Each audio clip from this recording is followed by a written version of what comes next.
Maybe that sounds like the dubious title of some shameless self-help book, but it's pretty much the most accurate way to describe the life of Jean Nidetch. Jean was a plus-sized housewife who enlisted her friends to help her stay on a diet. What she ultimately accomplished is remarkable, but how she accomplished it is something every single one of us needs to understand. Jean was overweight. She was overweight as a child, she was overweight in high school, and despite endless diet regimens, her waistline kept expanding throughout her 20s and 30s. Eventually, this 5'7" woman weighed 214 pounds, wore a size 44 dress, and fit the medical definition of obese. Jean tried diets and pills that promised to take off pounds, but she always gained back the weight she lost. In 1961, at age 38, Jean started a diet sponsored by the New York City Department of Health. After 10 weeks, she was 20 pounds lighter, but starting to lose motivation. She realized that what she needed was someone to talk to for some support. Her inspiration?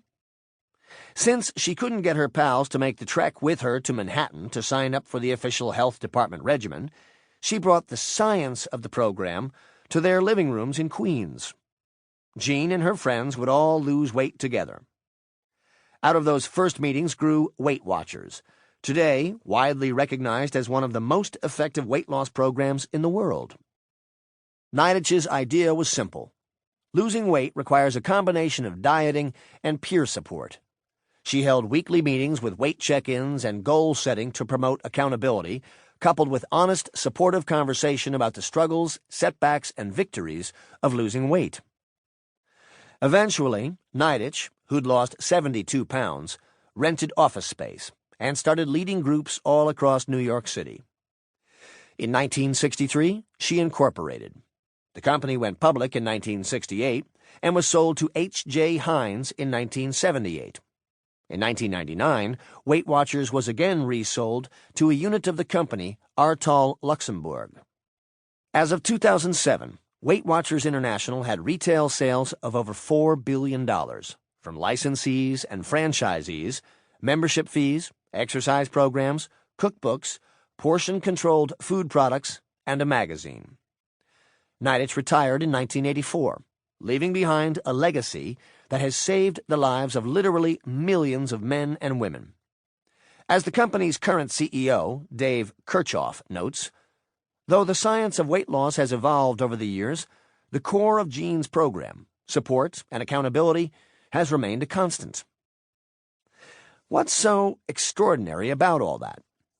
Jean just wanted to get skinny, but through an inner circle of friends offering expertise, wisdom, honesty, and support, she achieved far more than she ever imagined possible.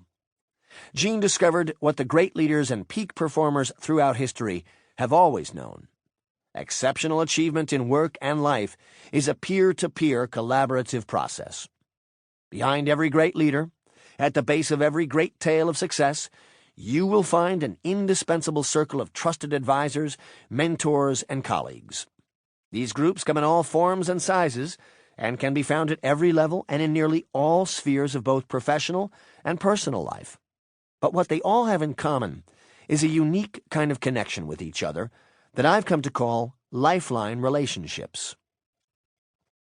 These relationships are quite literally why some people succeed far more than others. In Who's Got Your Back, I want to give you a practical guide to building an inner circle of lifeline relationships so you can do for your life what Jean Nidetch did for hers. Well-connected and all alone. 10 years after leaving the executive committee of Deloitte Consulting, I had been at Starwood Hotels and Resorts one of the youngest chief marketing officers in the Fortune 500. In 2003, my first book, Never Eat Alone, promoting the power of genuine relationships and generosity in our lives at work, had become a national bestseller. And from everything I heard back from readers and clients, the book was helping people change their lives for the better. I felt as if I was beginning to find my real purpose in life, helping others improve their careers and their companies. It felt so much more meaningful than putting butts in beds, as I would joke as the chief marketing officer at Starwood, Shortly afterward, I had fulfilled a lifelong dream by starting my own consulting and training company, Ferrazzi Greenlight, or FG as we called it. To the outside world, I seemed to have it all: success, money, recognition, well-paid speaking engagements, a stack of appreciative fan mail, and a professional and social network the size of a mid-sized metropolitan phone book. On the surface, life was great, but beneath, everything wasn't as it seemed. The fact is, in terms of where I wanted the company to be, my business was disappointing me. I was feeling overwhelmed and isolated. It felt as if I was at a pool party, surrounded by friends and acquaintances, but instead of mingling and passing drinks, I was alone in the deep end of the pool, struggling just to keep my head above water, and no one seemed to notice. To keep listening to this audiobook, I've left you a link in the description so you can do it, at no cost thanks to Audible's 30-day free trial.